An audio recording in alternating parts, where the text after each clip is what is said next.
Pour ne rien manquer, abonnez-vous maintenant. 14h-16h, Brigitte Lahaie, Sud Radio. Éric Allaire est avec nous, professeur de chirurgie vasculaire et endovasculaire, et vous êtes également auteur de ce livre Guide de l'impatient qu'on retrouve aux éditions Booklys, donc sur Internet. Bonjour Christelle. Bonjour Brigitte. Merci de répondre à mon appel. Je voulais une femme, j'en ai une, je suis ravie. Ah bah c'est bien. Bonjour aussi au professeur Allaire. Bonjour Christine. Alors voilà, je vous appelle parce qu'en fait j'ai un compagnon depuis 4 ans avec lequel je suis très bien, sauf qu'on a un gros problème sexuel et c'est la seule chose qui pêche dans cette relation. Je suis donc très frustrée. Lui aussi, même s'il parfois il essaye de changer de sujet, c'est un peu tabou, quoique de moins en moins. Alors juste pour vous, déjà moi j'ai 57 ans, lui en a 65. Physiquement il ne le fait pas du tout, mais bon il a quand même son âge. Moi mon vécu c'est que j'étais mariée pendant 16 ans avec le père de mes 5 enfants, puis on s'est séparés et après j'ai eu une vie sexuelle assez intense. Libéré, voilà. Oui, donc vous êtes à l'aise dans la sexualité et vous n'avez pas du tout envie d'y renoncer à 57 ans. Complètement, et j'ai jamais eu de partenaire qui avait comme ça aussi peu de libido et de panne quasi constante. En règle générale, quand les hommes ont des pannes constantes, ils ont en apparence, en tout cas, une libido dans les chaussettes. Oui, c'est ce que je constate, mais si vous voulez, vraiment, je me dis, c'est pas possible, quoi. Je vais pas arrêter ma sexualité à 57 ans. Non, mais c'est depuis le début de votre relation. Oui. Ça, Oui. Alors, au début, si vous voulez, moi, je me suis dit peut-être que je lui ai que je lui ai fait écho d'une vie sexuelle un peu plus, intense, si on peut dire. Je vais pas tout raconter, mais vous voyez ce que je veux dire. Moi, en plus, j'ai jamais eu aucun problème de ménopause, jamais aucun problème de lubrification, donc voilà. Là, tout va bien. Non, mais Christelle, je le dis pour vous et pour toutes les femmes qui écoutent, la plupart du temps, quand dès le début, l'homme a des pannes, c'est pas de notre faute. La plupart du temps, il y a toujours des exceptions. Vous êtes d'accord, Eric? Je me suis dit, il est peut-être un peu dépressif. J'avais même pas le sentiment, parce qu'il me le disait à chaque fois, que c'est qu'il m'aimait pas. Il me dit au contraire, j'ai envie de toi. Mais alors c'était plus des petits câlins, des petits bisous. Pour moi, vraiment beaucoup trop insuffisant. Et maintenant, je suis toujours avec lui parce que vraiment, on s'entend vraiment bien.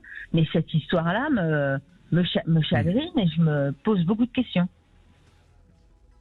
Il faut consulter, il faut qu'il consulte, je crois. Il a déjà consulté, on a consulté ensemble. Je vais laisser parler après, professeur, excusez-moi.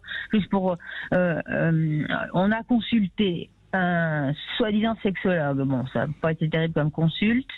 Après, lui, il a pris régulièrement du Viagra. Et bon, ça va marcher un peu, puis après, plus rien.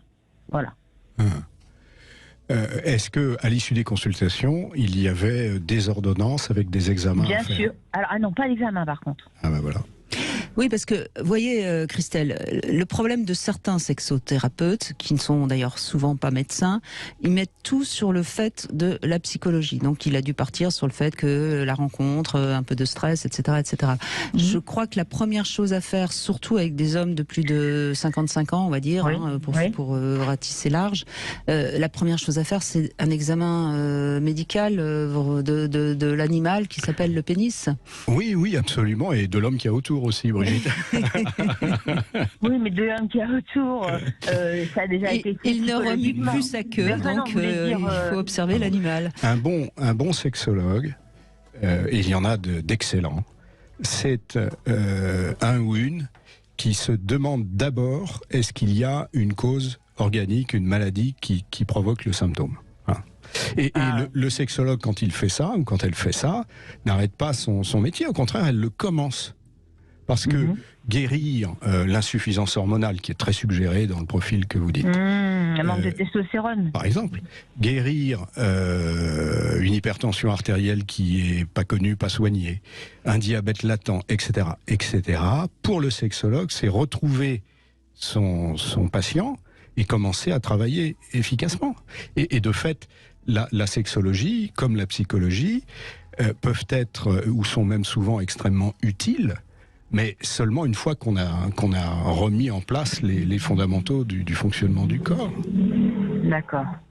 Et donc, je crois que c'est vraiment une chose à retenir. Je connais évidemment des sexologues et avec lesquels, je travaille très volontiers, mais je dirais les gens qui travaillent bien, alors je suis un peu catégorique, pardonnez-moi, mais je crois qu'il faut l'être, sont ceux qui commencent par ça, par cette question.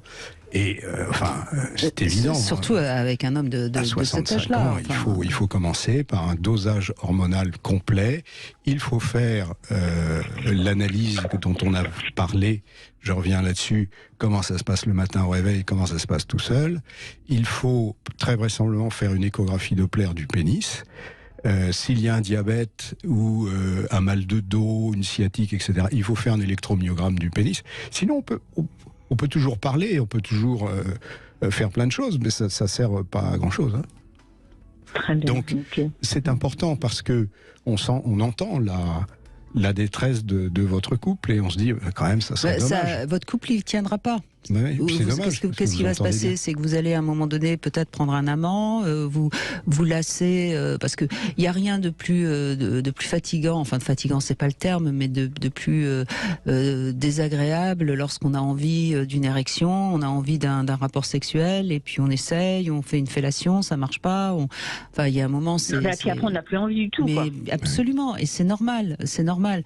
Et pour l'homme qui se retrouve face à un échec, c'est très dévalorisant sur le plan narcissique. Ça peut provoquer de la déprime. Enfin, quand je parlais de l'enjeu de l'érection, on est en plein dedans là. Votre témoignage montre à quel point c'est un véritable enjeu.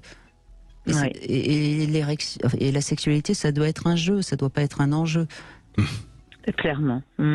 Écoutez, merci beaucoup. Est-ce qu'il serait possible d'avoir hors antenne des noms de sexologues, professeur Allaire ou...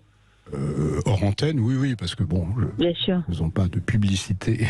non, mais c'est pour ça que je dis ça, parce sûr, que plutôt que d'en essayer 5 et que ça ne soit pas concluant.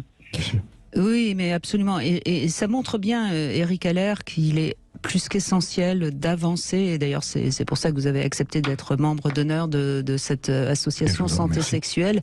Je crois que c'est de plus en plus important qu'on parle réellement de cette problématique qui n'est pas simplement quelque chose de secondaire. Non, la sexualité, c'est essentiel, et on voit bien. Et vous avez raison, Christelle. Vous êtes en pleine forme. Vous avez peut-être encore tellement d'années pour en profiter, et vous êtes bien avec ce compagnon. Donc, et là, quand même, pour conclure, Éric Allaire, on peut dire à Christelle qu'il y a une solution. Ah oui, il y a toujours une solution. Oui, ça, je suis vraiment... Alors, la solution extrême, c'est pourquoi pas la mise en place d'un implant pénienne. Madame, je suis absolument pas en train de suggérer qu'il le faille ou que ce soit nécessaire. Mais il y a de toute façon une solution. Un homme peut se voir offrir absolument toute une panoplie de solutions qui lui conviennent et qui conviennent au couple. Mais en amont de tout ça, il faut faire le diagnostic de cause. Exactement. Merci beaucoup, Christelle. Et puis, dans un instant, nous avons Bernard qui va témoigner et qui va dire que ce que Loïc nous a raconté sur les érections, c'est pas faux, puisqu'il est lui-même CRS, et on lui donne la parole dans un instant. 14